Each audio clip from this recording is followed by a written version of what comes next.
Thank you, Professor Costello. I'd like to go now to Tamryn Settle, who I believe is joining us from Oxfordshire. Tamryn, there we go. Tamryn. Hi, nice to see you all. As my introduction, I'm Tamryn and I'm in Oxfordshire. As you know, wedding ceremonies can now take place with no more than 30 people present. However, the tight restrictions on numbers, the need to social distance and the lack of any celebration after the ceremony means that this isn't something the vast majority of couples want for such a special day. There's been an absolute lack of government guidance, so what do you think would be the stages on a roadmap for the safe return of full wedding days, including the all-important celebrations such as dancing?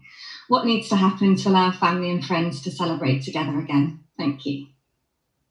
I wonder if I might go to Professor Mickey on this one. She doesn't have a hand up, but I think she might have a good answer here. Well, thank you for that very big question, because there's lots of things to take into account. And I think I really want to build on what Professor Oni said just now, that I think it's very much about thinking about the risk. Who is going to be coming to the wedding? What's the age profile of them? Where's it going to happen? Is the ceremony going to be indoors with lots of ventilation and then the celebrations outdoor in a very well ventilated marquee? That would be much, much less risky than anything solidly indoors. And then how is the food and drink going to be served? So, for example, buffets would be out.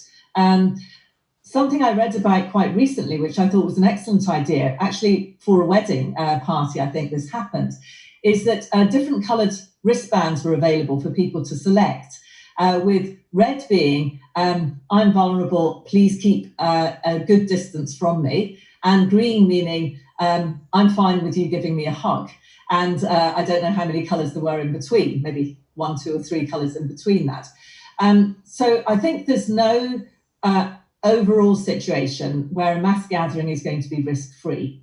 So I think it will be down to whoever's hosting that mass gathering, and this is not just weddings, parties, other kinds of mass gatherings, as to what level of risk you as hosts and your guests feel comfortable with, and then going from the first principles, thinking about all the potential risks there might be and minimising those. So I'm afraid there's not one overall answer to that. It's a very complex question, complex answer, and I think it's just trying to analyse it in that way. Can I go to Professor Pargle, perhaps, for this one? So I'm going to be even less positive than Susan about this. Like weddings are large events, people are drinking, people like each other and are close together. So there's going to be lots of physical contact.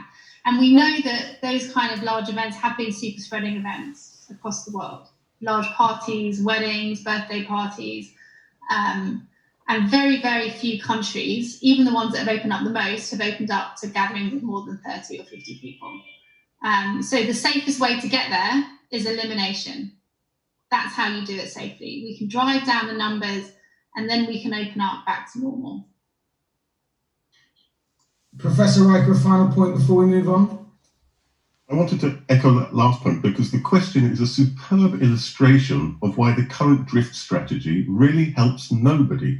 I mean, if you open up too early, when there are high levels of infection, you open up in a way that really doesn't satisfy people. As you point out, a wedding where you can't dance and a wedding where you can't hug people isn't really a wedding. And so it doesn't help to rush. And it doesn't help to then to have half-hearted weddings. What we need to do is to drive the infection down to levels where you can have a proper wedding. And that's why the strategy makes sense, both in terms of preserving lives, but also in terms of resuming ordinary life as soon as possible.